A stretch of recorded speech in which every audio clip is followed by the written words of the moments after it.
If you're a software engineer, you almost certainly know about the massive GitHub outage that happened 3 days prior to me filming this video on August 17th. Most of GitHub was down for almost 8 hours, which is crazy for a service on this scale that pretty much every single developer uses. Now, they just published an incident report walking through exactly what happened in this issue, and I think it's a really interesting case study in the types of failures that you see in distributed systems. And quick disclaimer, I'm not at all affiliated with GitHub. I'm just a software engineer that likes diving into these case studies to show you guys the types of failures that you can expect to see working in big tech and on these types of systems. So I'm going to walk you through exactly what happened here to the best of my understanding with publicly available information. And hopefully along the way, I'll explain to you the different things that caused this failure and steps you could take to avoid having these happen in your own systems. So let's start by looking at the initial setup. And I've kept this deliberately simple. GitHub is obviously a massive distributed system, and if I were to cover that, I would spend the first 40 minutes of this video just explaining how it works, which I don't even know. So I'm only going to be focusing on the parts that are actually relevant to this outage to keep things simple and help you guys understand exactly what's happening on a more granular level. So in our simple model of GitHub, we have GitHub service pods, which are managed by Kubernetes, and each pod has a sidecar. I'll talk about this a little bit more in 1 second. The autoscaler is monitoring the host service. So if capacity gets too high, we spin up more pods. Very standard architecture pattern in distributed systems where you want to be able to scale up and down as you get more traffic. Looks okay, right? Now, a little bit of context about the sidecar because that's where the first issue came from. So Istio is a service mesh for Kubernetes, which is basically an infrastructure layer that helps you manage the traffic between your services.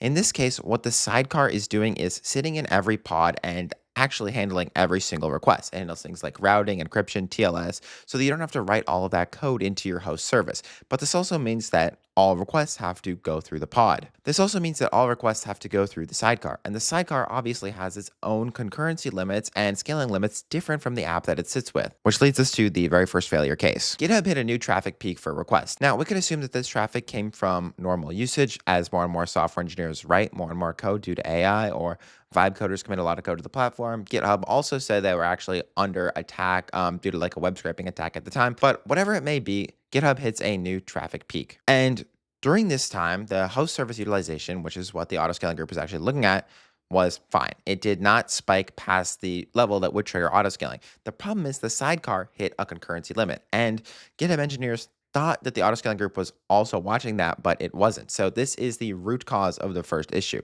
a misconfiguration in the autoscaling group, which was not watching the sidecar to scale up or down as needed. So now our sidecar is saturated and it starts refusing new connections. And the autoscaler, which could have solved all of this just by adding more pods, is never triggered. Now, before we go into what this caused, I want to give a quick background on what HAProxy is because it becomes very relevant as we go into the next part of this issue. So HAProxy is high availability proxy. It's an open source load balancer and reverse proxy. But simply, when requests come in, it spreads those requests across backends. This could be multiple instances of the same server. It could be multiple servers, depending on how it's configured. Each HAProxy node can hold a certain amount of connections at any given time. On a normal day, let's just say you're getting in a couple hundred or a couple thousand requests.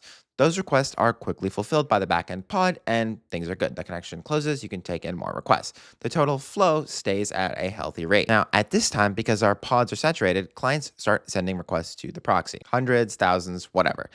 But these pods are refusing these requests, and the connections are still open within HAProxy itself. So as you can imagine, more and more requests are coming in, but they're not being cleared out. So this begins to saturate the HAProxys themselves. This started by taking down one server, and then those requests were routed to the next one, which got taken down, and then the next one, and then the next one, until all of these were down, which at its peak was resulting in 20% of all API calls to the web failing, which is crazy for a service like GitHub. Now, what made this even worse is actually one of the most classic problems that we have in distributed systems system design, a retry storm. Because requests weren't being completed by the backend, the client was retrying the same requests over and over again, which was taking up even more connections inside HAProxy because none of the initial requests or the retries were getting answered. So the load actually multiplied itself. This is the sentence we got from GitHub, which explains this. One failure cascaded into more, and eventually 4 HAProxy nodes exhausted their flow limits. That's the flow tables I explained earlier.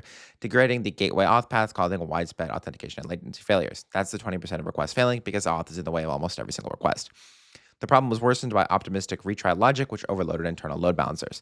That's what we're seeing here, where these retries cause the load balancers to become overloaded, exactly as they said, due to requests being amplified by the failures. The GitHub engineers see all of this, and what do they do to fix it? Well, they paused all 4 HAProxys completely. And what this did was give the backend time to recover. So now those nodes on the backend with the pods and the sidecars, well, they're able to process all the traffic in the queue and bring things back to a known good state. This resulted in an immediate broad recovery at the cost of blocking some incoming traffic from clients. Now, this plus updating your autoscaling group to correctly handle the sidecars you would think would have fixed the entire issue, right? Wrong. This gets even more complicated. During this time, while the central US region was having the sidecar issue with HAProxys, some traffic was shifted over to Northern Virginia. This is good. You want to fail over to another region when one region is down. But there was another bug inside VS Code itself, which actually made things even worse. Basically, Copilot users inside VS Code were experiencing delayed replies, presumably because there was more load on the Northern Virginia region than usual, or because the requests were taking farther. They don't exactly explain this, but for some reason, these are taking longer than usual. So what this happened was the VS Code client started making a bunch of retries to get these auth tokens. According to GitHub's Postmortem, a failed token operation could generate many extra requests and enter a retry loop. Copilot token service traffic increased from a normal 7 to 9K RPS to 70 to 100K requests per second. That is crazy. So basically a 10x traffic amplification on the number of requests going to their token service. Now, this is basically a second outage that is actually very similar in nature, but on a massive scale, just like the first one that they had just resolved. So what did they do to fix it? The first thing they did was ship a PR to reduce gateway retry logic. Good way to stop the bleeding. The second thing they did was return 403 forbidden to any inbound token request to do something similar to what they had just done on the other failure case, give their backend systems time to recover. Then they gradually ramped up traffic per site so callers could succeed. Again, letting their systems get back to a known good state where they knew they could handle the amount of traffic coming in. This worked and resulted in a full recovery for them. Now, like any good postmortem, we did get some action items from GitHub, and they're pretty obvious. You probably could have guessed these if you've been paying attention throughout the video. The first one was to fix autoscaling to include the sidecar concurrency and capacity. This would have solved that first issue, and none of the rest of this would have happened if this was addressed. A good postmortem action item always addresses the root cause of the issue and is quickly actionable. The second one is to audit requests and concurrency scaling limits everywhere. Having this in place would at least let them know where their existing ceiling was and how they could set their autoscaling policy. Next, review retry limits plus back off across gateways and clients. Now, it's funny because this is a standard thing that pretty much every software engineer knows. I'm sure the engineers at GitHub are aware that a good system does have exponential back off plus retry limits. But again, I experienced this issue in my own system just last week, and it happens to everyone. So yes, go through, audit, make sure you have retry limits in place and exponential back off. You might only want to retry 2 or 3 times on any given failure case so you don't trigger a retry storm like this. Of course, fix the VS Code retry behavior and better load balancer capacity monitoring and regional failover safeguards. Yeah, I mean, it sounds like they only had 4 HAProxy servers running with no autoscaling. Maybe work on that. And quick plug, if you're a software engineer and you're enjoying this video, this is my app, DevMax. It's meant to teach engineers like you system design and give you daily practice, plus a way to interact with a community of other people who are passionate about system design and everything beyond just coding. You get daily practice, an endless scroll to replace your doom scrolling time, progress tracking, which tells you what you're missing out on, and a weekly league where you can compete and try to beat other people. And you get access to my private Discord community where you can chat with other engineers and bounce ideas off me. You can get it on iOS or Google Play. I'll link it in the description down below if you want to check that out. Back to the video. All right, that's it from me. Wanted to keep it short and sweet. Let me know what you guys thought of this video, if you found this interesting, if you want me to cover more postmortems like this, and if you want to see another one I recently did for one of my own services. I did it last week. I'll put it on screen here. And if you like this kind of stuff, subscribe. I'm super close to 100K, so I would love to hit that milestone soon. All right, thanks, and we'll see you guys next week.